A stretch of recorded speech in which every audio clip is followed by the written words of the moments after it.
നെല്ലുംപതിരിലേക്ക് മാന്യപ്രേക്ഷകർക്ക് സ്വാഗതം. പാർലമെന്റ് തിരഞ്ഞെടുപ്പ് കഴിഞ്ഞു. മോദിക്ക് മൂന്നാം ഊഴം. ശരി, കേന്ദ്രത്തിൽ ശക്തമായ ഒരു പ്രതിപക്ഷവും ഉണ്ടായി. സംഭവമെല്ലാം സത്യം തന്നെ. കേരളത്തിൽ ഉണ്ടായിരുന്ന ഒന്ന് പോയെങ്കിലും മറ്റൊന്ന് കിട്ടിയതിൻ്റെ സന്തോഷത്തിൽ ഭരണമുന്നണി. തൊട്ടുപിറകെ ഒരു വിഭാഗം മാണിസാറിൻ്റെ മകനെ BJP-യിലേക്ക് ക്ഷണിക്കുന്നു. നിലംതൊടാതെ പൊട്ടിപ്പാളീസായ മുരളീധരൻ വാനപ്രസന്നത്തിന് ഒരുങ്ങുന്നു. അയ്യോ മുരളി പോവണ്ട, ഞങ്ങളുടെ കൂടെ കൂടിക്കോ എന്ന് സഹോദരിയും. ഇപ്പം വരാനിരിക്കുന്ന ഒരു രാജ്യസഭാ സീറ്റിനായി CPI-യും മാണിമോനും കടിപിടി കൂടുന്നു. ഇതാണ് നാം 2-3 ദിവസമായി കണ്ടുകൊണ്ടിരിക്കുന്ന ചിത്രം. അതിനിടയിൽ ഒരു സഭാനേതാവ് സത്യമോ മിഥ്യയോ എന്തോ എന്ന് വിളിച്ചു പറഞ്ഞു. ആ പാവത്തിനെ അവസാനം വ്യഭിരിദോഷിയായി പ്രഖ്യാപിക്കുകയും ചെയ്തു. ഇതെല്ലാം കൂടി കൂട്ടിക്കുഴഞ്ഞു മറിഞ്ഞപ്പോൾ, അല്ല, മാധ്യമങ്ങൾ എടുത്തിട്ടലക്കിയപ്പോൾ സാധാരണക്കാരൻ്റെ ചോദ്യത്തിന് ആരും തന്നെ ഉത്തരം കൊടുത്തില്ല, പ്രത്യേകിച്ച് കമ്മ്യൂണിസ്റ്റുകാരൻ്റെ.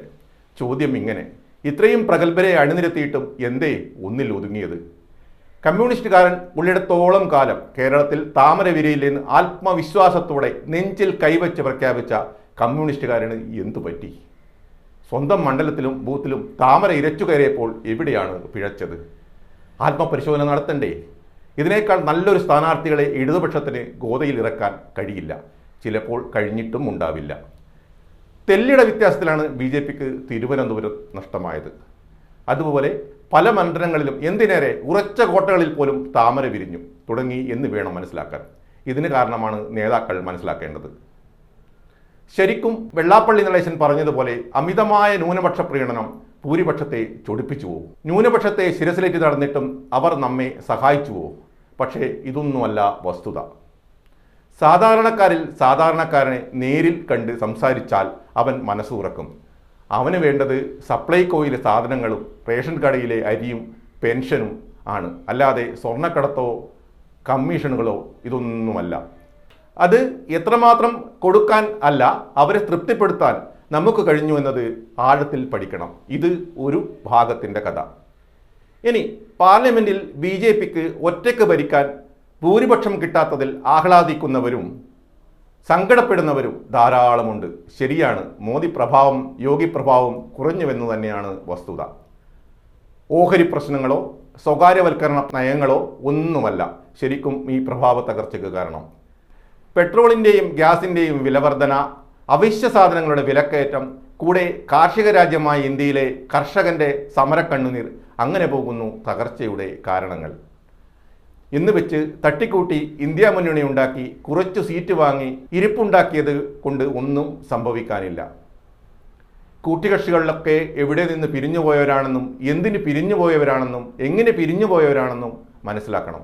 അല്പകാലം പിന്നോട്ട് പോയാൽ പഴയ ജനതാ ഗവൺമെന്റിനെ കുറിച്ച് പഠിച്ചാൽ ഏച്ചു കിട്ടിയാൽ മുഴച്ചിരിക്കുമെന്ന് അർത്ഥം.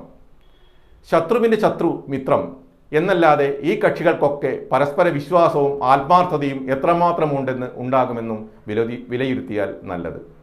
തിരഞ്ഞെടുപ്പ് കഴിഞ്ഞ് അധികാരത്തിലേറേണ്ടവർ ഏറി. പക്ഷേ സാധാരണക്കാരൻ്റെ വികാരം, സങ്കടം, ആവശ്യങ്ങൾ ഇവ കണ്ടറിഞ്ഞ് മനസ്സിലാക്കി പ്രവർത്തിക്കാതിരുന്നാൽ കാലം കണക്ക് ചോദിക്കും എന്നതിന് ഒരു സംശയവും വേണ്ട. +2 പഠനം കഴിഞ്ഞില്ലേ? ഇനി എന്തെന്ന് സംശയം ബാക്കിയാവുമ്പോൾ സാധാരണക്കാരന് പഠിക്കുവാൻ ഒരു കോളേജുണ്ട്. ചെറുപുഴയിൽ saint Mary's nursing college.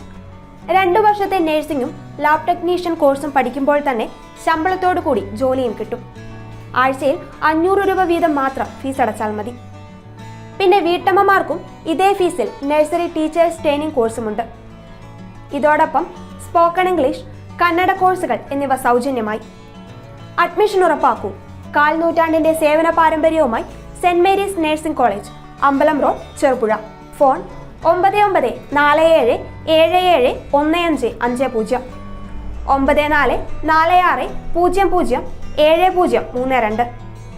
9847813409. Land phone 04985 200 228. ചുരുങ്ങിയ ചെലവിൽ ഹോസ്റ്റൽ സൗകര്യവും